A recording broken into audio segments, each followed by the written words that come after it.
Today, we're talking about something that many English learners struggle with every day: how to continue a conversation naturally. I'm Anna.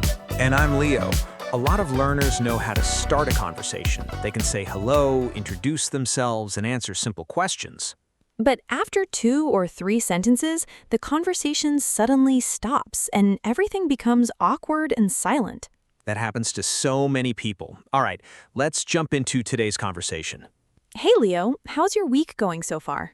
Pretty good, actually. It's been busy, but in a good way. I've had a lot of work lately, and I'm also trying to organize my apartment a little better. What about you? Honestly, my week has felt a little chaotic.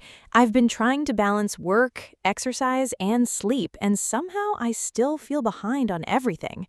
I understand that feeling. Sometimes it feels like there just aren't enough hours in the day. What's been taking most of your time recently? Mostly work projects. I've had several deadlines this week, and I've also been helping a friend prepare for a job interview. That sounds like a lot. What kind of interview is your friend preparing for? It's for a marketing position at a tech company. She's really excited about it, but also nervous because the interview will be in English. That makes sense. Interviews can already feel stressful, and doing one in another language adds extra pressure. Has she been practicing common interview questions? She has. We practiced questions like, "Tell me about yourself," and "What are your strengths?" yesterday. That's really helpful practice, and actually, this is a good example of how to continue a conversation naturally. You mentioned your friend's interview, and instead of changing the subject, I asked a follow-up question about it. Exactly. A follow-up question is one of the easiest ways to keep a conversation going. When someone shares information, you show interest by asking for more details. For example, if someone says, "I went hiking this weekend," you could ask, "Where did you go?" Or, "Was the weather good?" Those small questions make conversations feel natural and comfortable. Right. The important thing is to stay curious instead of worrying about saying something impressive. I think many learners believe they need advanced vocabulary to sound interesting, but honestly, simple questions work extremely well. Absolutely. Even something simple like, "How was it?" can continue a conversation very naturally. Speaking of weekends, did you do anything fun recently? Actually, yes. Last weekend, I visited a small cafe that just opened near my neighborhood. Oh, really? What was it like? It was very cozy and quiet. They had soft music playing, comfortable chairs, and really good coffee. I stayed there for almost 3 hours reading a book. That sounds relaxing.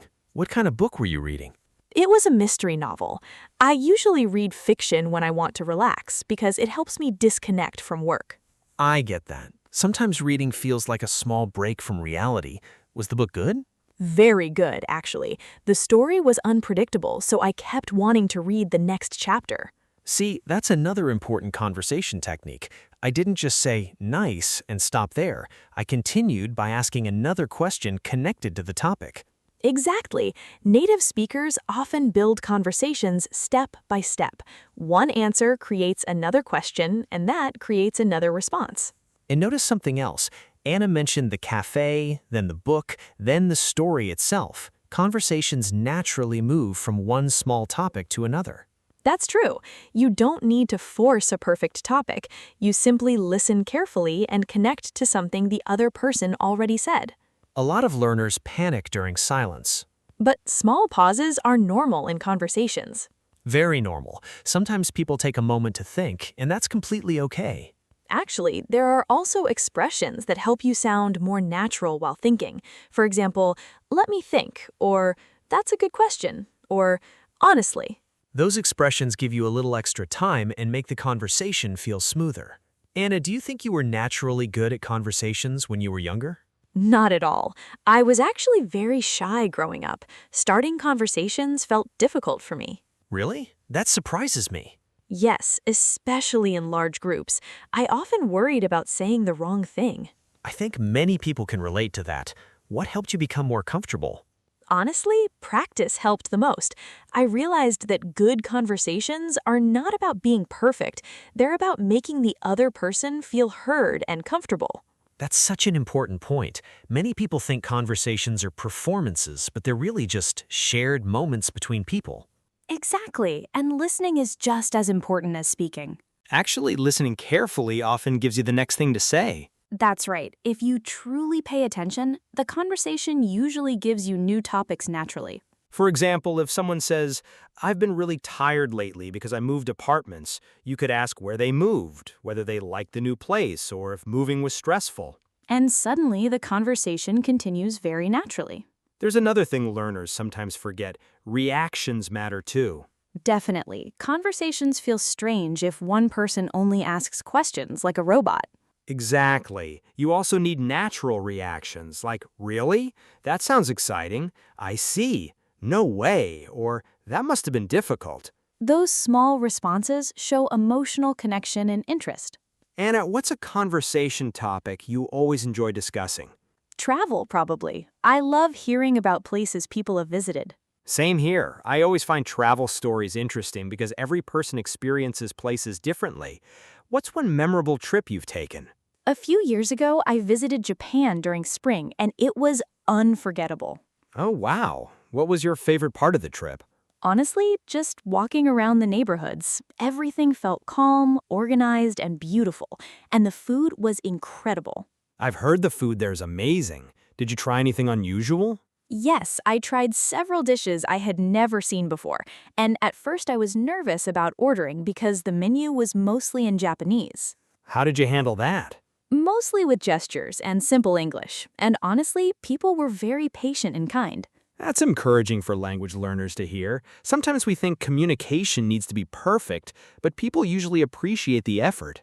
Exactly. Communication is often more about attitude than perfect grammar. Sorry, could you repeat that last part a little more slowly? Of course, I said communication is often more about attitude than perfect grammar.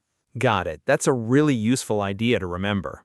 And by the way, asking someone to repeat something is completely normal. Native speakers do it all the time. Absolutely. You can say things like, could you repeat that? Sorry, I didn't catch that. Or can you say that one more time? Those expressions help conversations continue instead of stopping completely. There's also another useful technique, sharing a small personal experience related to the topic.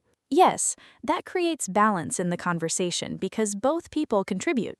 For example, if someone says they enjoy cooking, instead of only asking questions, you might say, I've been trying to cook more recently too. Exactly. Then the conversation becomes shared instead of feeling like an interview. That's such an important difference. Another thing learners should remember is that conversations don't need to be deep or dramatic to be successful. Very true. Small talk is part of daily life. And small talk often leads to better conversations later. For example, talking about the weather may seem boring, but sometimes it naturally leads to travel, hobbies, weekend plans, or favorite seasons. Right. A simple topic can open the door to a much longer conversation. Anna, what do you usually do when a conversation suddenly becomes awkward? Honestly, I try not to panic. Sometimes I simply ask an easy question like, how has your week been? Or have you been busy lately? Those are great conversation savers. They work because they're open-ended questions. That's another very important phrase, open-ended question. An open-ended question is a question that encourages a longer answer instead of just yes or no. For example, did you have a good weekend? Can end quickly because the answer might simply be yes. But if you ask, what did you do this weekend, the person has more space to continue talking. Exactly. Open-ended questions help conversations feel more natural and alive. And they also reduce pressure because the other person helps carry the conversation too. I think another challenge for learners is fear of mistakes. Definitely. Many people become so focused on grammar that they stop listening completely. And then the conversation becomes stressful instead of enjoyable. Exactly. But conversations are not grammar exams. That's such a comforting reminder. Honestly, even native speakers make mistakes, interrupt themselves, or forget words sometimes. That's very true. Real conversations are messy sometimes. And that's normal. Anna, do you think confidence grows before practice or after practice? Definitely after practice. Most people wait to feel confident before speaking, but confidence usually comes from repeated experience. I completely agree. The more conversations you have, the more relaxed you become. Even short daily conversations can make a big difference over time. That reminds me of when I first started speaking English more regularly. At first, I would prepare every sentence in my head before speaking. I think many learners do that. But eventually I realized conversations move too quickly for that, so I started focusing more on communication and less on perfection. And that probably made you sound more natural, too. It really did. I became more relaxed and conversations started flowing better. That's because relaxed speakers usually communicate more naturally. Another helpful thing is learning a few conversation connectors. Good point. Connectors help link ideas together smoothly. For example, by the way, speaking of that, actually, meanwhile, or that reminds me. Those small expressions make conversations sound much more fluent. Anna, speaking of hobbies, have you learned anything new recently? Actually, yes. I recently started learning photography. That's interesting. What made you interested in photography? I think I started appreciating small details more. Photography makes me slow down and notice things I normally ignore. That sounds relaxing. What kinds of photos do you enjoy taking? Mostly street photography and nature. I love capturing ordinary moments that feel meaningful somehow. That's beautiful. I've always admired people who can notice details like that. See how naturally the conversation continues? You're showing interest, reacting emotionally, and asking connected questions. And honestly, none of the questions are very complicated. Exactly. Natural conversations are usually built with simple language. I think that's encouraging for learners to hear. Definitely. You don't need advanced vocabulary to have meaningful conversations. You just need practice, curiosity, and patience with yourself. And remember, conversations are shared experiences. You don't have to carry the entire interaction alone. That's such an important mindset. Before we finish, let's quickly review a few key ways to continue a conversation naturally. First, ask follow-up questions. Second, react naturally with expressions like, I see, that makes sense, or really? Third, use open-ended questions whenever possible. Fourth, listen carefully instead of only thinking about grammar. And finally, don't fear small pauses or mistakes. They're completely normal.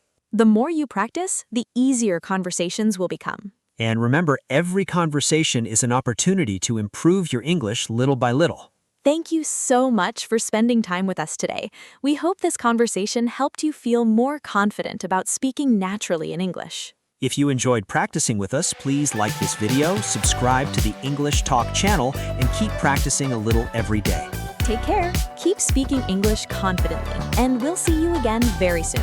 Goodbye, everyone, and happy learning.